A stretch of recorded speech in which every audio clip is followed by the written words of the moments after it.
bu çeklər hələ də dövriyyədədir. Dövriyyədən çıxarılıbsa, bizə bir normativ hüquqi akt göstərin. Çünki dövriyyədən çıxarmanın proseduru budur. Proseduru budur ki, mənim kompensasiyamı verəcəksən, sonra mənim malımdan mənə vermiş olan mülkiyyətimi alacaqsan. Dövriyyənin proseduru budur. Belə bir şey olmuyor. Belə bir normativ hüquq mövcud deyil. Ona görə də bizim əsas üzərində durduğumuz məsələ bundan ibarət. Bizim mülkiyyət hüququmuz var.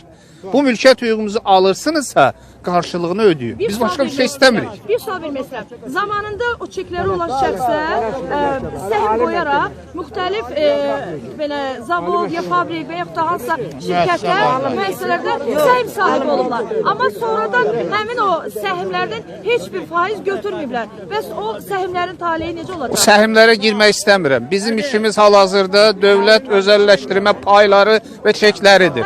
O ikinci mərhələdir. O bizə aid deyil hal-hazırda. Özəlləşdirmə paylarının qiyməti nə qədər?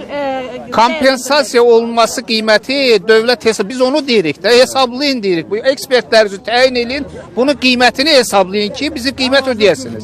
Yəni bizim təxmini düşüncəmiz 40 mindir, 100 mindir, 50 mindir. Belə bir şey təxmin edirik biz sadəcə. Bu dəqiq bir şey deyil. Amma mən deyirəm ki, dövlət mütəxəssis təyin eləsin, ekspert qrupları formalaşdırsın, bunları hesablasın. Məsələ budur. Bugün Bir dəqiqə üzümü sayın. ben Naxçıvan bir dəqiqə Buyurun. Şəhid oğul anlatayım qəhrəman. Bunların içində şəhidimizə rəhmət eləsin. Birinci gəlmişəm bir kimliyimi üzünü çıxardıb vermişəm orada yazmamışam şəhid anasıyam. Ora vermişəm. İkinci də gəldim gecə Dubinka ilə cəmaatı çıxartdılar, yolu itirdim. Bu da üçüncü dəfə gəlmişəm Naxçıvandan. Nə olacaq bunun axırı?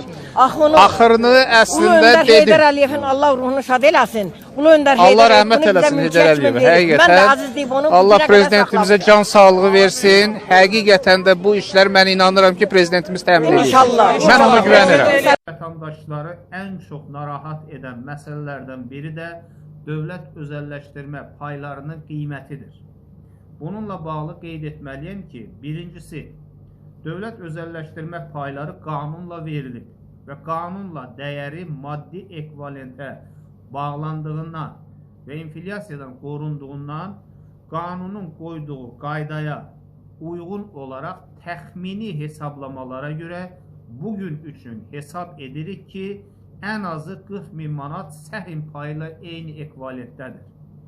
Çünki 1997-ci ildə Əmlak Komitəsinin 222 nömrəli əmrində olan hesablamada hər dövlət özəlləşdirmə payının dəyəri ən azı 2000 Amerika Birləşmiş Ştatları dolları olduğu bildirilmişdir.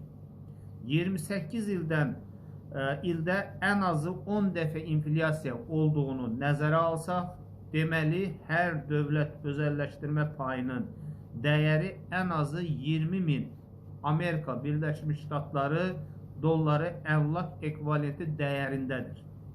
İkincisi, əgər qanunlara uyğun düzgün hesablamalar aparılarsa, Ulu Öndər Heydər Əliyevin imzaladığı qanunla bütün özəlləşdiriləcək orta və iri müəssisələrin əmlak dəyərinin ən azı 65%-i dövlət özəlləşdirmə çekləri ilə aparılmalı idi.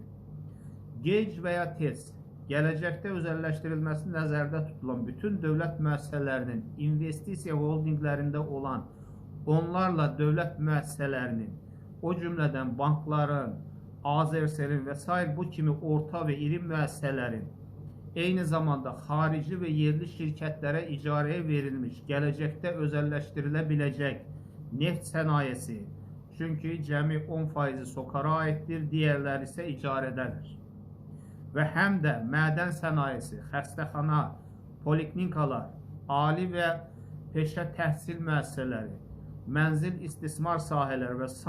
nəzərə alsaq, bu zaman hər dövlət özəlləşdirmə payının əmlak ekvivalent dəyəri bəlkə də 200 min manat hesablana bilər.